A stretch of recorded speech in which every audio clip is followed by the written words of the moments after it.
Hi everyone, welcome. Today I have Barnes & Wilkins Px8 McLaren edition headphones, and I'm going to show you how can you easily change your quick action button that is located on your left ear pod. That is over there.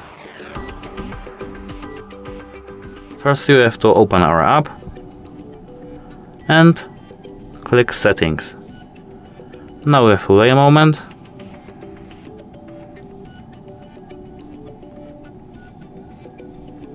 And now, as you can see, we're connected. We have to click on it and wait a moment too.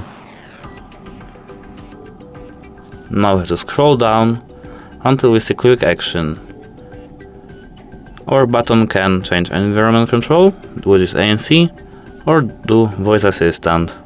That's it. Hope it helps you. Goodbye.